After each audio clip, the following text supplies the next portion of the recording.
Welcome to NS TV.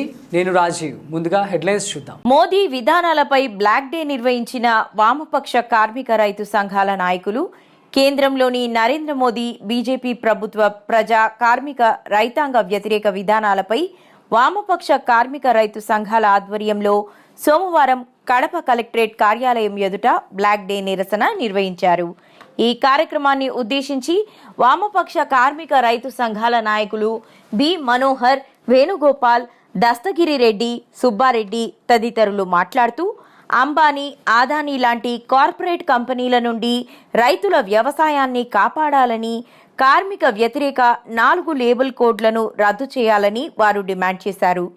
రైతుల వ్యవసాయాన్ని, కార్మిక హక్కులను కాలరాస్తున్న కార్పొరేట్ కంపెనీలు దేశ సంపదను లూటీ చేస్తున్నారని తెలిపారు.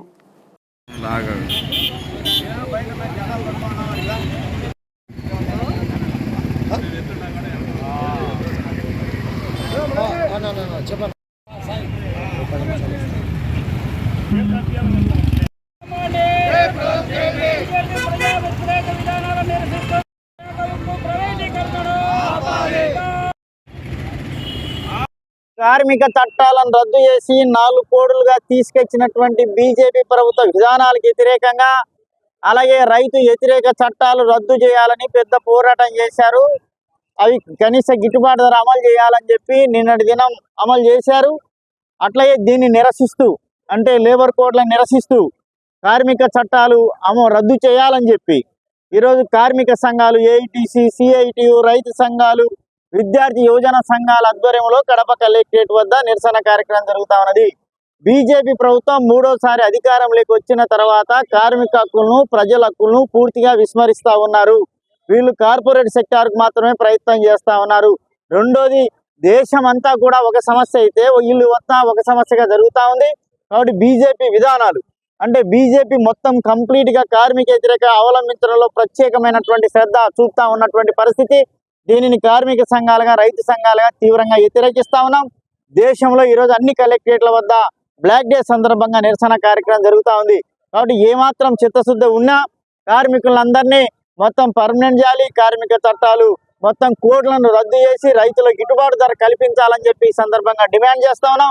కాబట్టి కార్మిక వ్యతిరేక చట్టాలు, రైతు వ్యతిరేక చట్టాలు వెంటనే మానుకోవాలని చెప్పి కార్మిక సంఘాల తరఫున సిఐటియు, ఏఐటీసీ, రైతు సంఘాలుగా చెప్పదలుచుకున్నాం.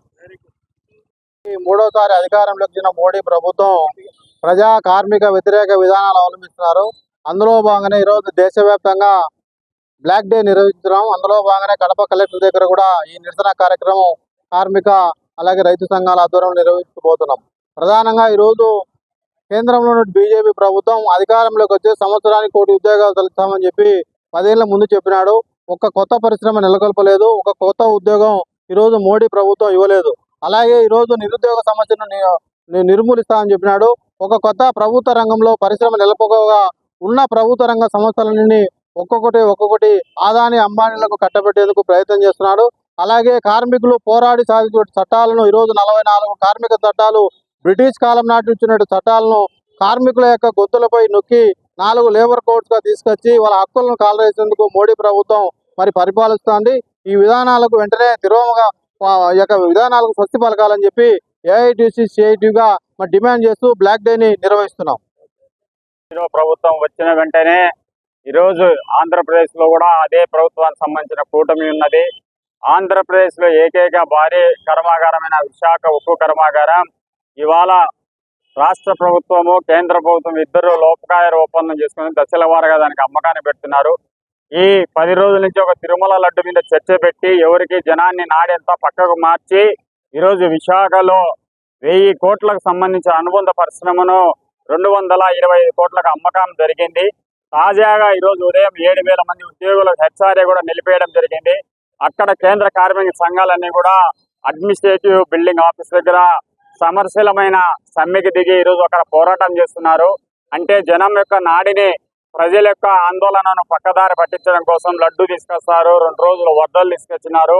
అక్కడ సహాయక చర్యలు పేరు చెప్పుకొని ఈ ఇద్దరు అధికార పక్షము, ప్రతిపక్షం నుండి ఇద్దరు నాయకులు కూడా ప్రజలను మోసం చేయడం కోసం ఇట్లాంటి ఎత్తుగడలు చేస్తున్నారు. లడ్డు నాణ్యతలో లోపం జరిగితే అక్కడ ఉండే అధికారులను కానీ అక్కడ చేసిన వాళ్ళని శిక్షించాలా.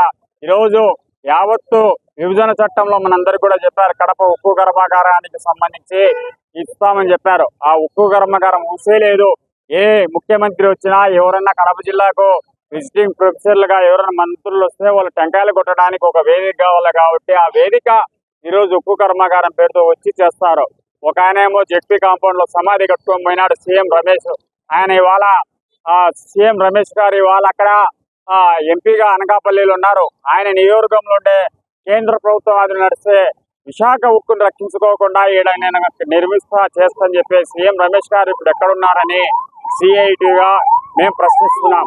రెండోది, ఆ రోజు స్వామిదాసన్ కమిషన్ సిఫారసులు ఉన్నాయి, అవన్నీ అమలు చేస్తామని చెప్పి సంవత్సరం రోజుల పాటు ఆందోళన చేస్తున్న కార్మికులకు, రైతులకు అందరూ కూడా వాగ్దానం ఇచ్చిన ఎన్నికల ముందు ఆ ఎన్నికల హామీ కూడా అమలు చేయకుండా ఈరోజు కేంద్ర ప్రభుత్వం కూడా ఉన్నది.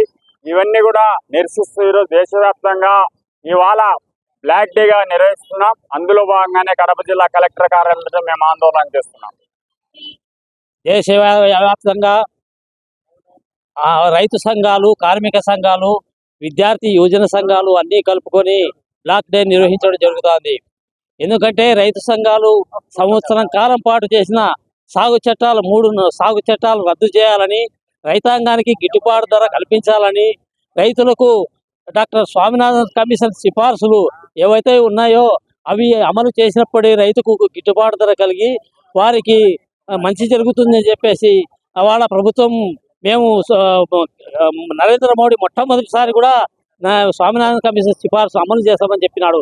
కానీ 3 సార్లు అధికారంలోకి వచ్చి ప్రధానమంత్రిగా బాధ్యత చేపట్టినప్పటికీ ఇప్పటికి కూడా స్వామినాథన్ కమిషన్ సిఫార్సులు అమలు చేసే పద్ధతి లేకుండా ఇవాళ అదానీ అంబానీలకు తాకట్టు పెట్టేందుకు ఈ రైతాంగాన్ని మొత్తం జీవితాలు తాకట్టు పెట్టేందుకు ప్రయత్నం చేస్తా ఉన్నాడు.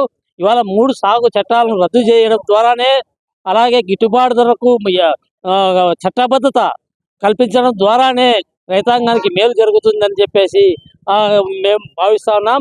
ఇవాళ రాష్ట్రంలో సాగునీటి ప్రాజెక్టులకు సంబంధించి ఈ మన రాయలసీమలో పూర్తిగా గత 5 ఏళ్ళు ప్రాజెక్టులకు సంబంధించి ₹1 ఖర్చు పెట్టకుండా ప్రాజెక్టులు అయితే నీళ్లున్నాయి, కానీ కింద పంట కాలువలు లేక 1 ఎకరానికి కూడా సాగునీరు లేదు.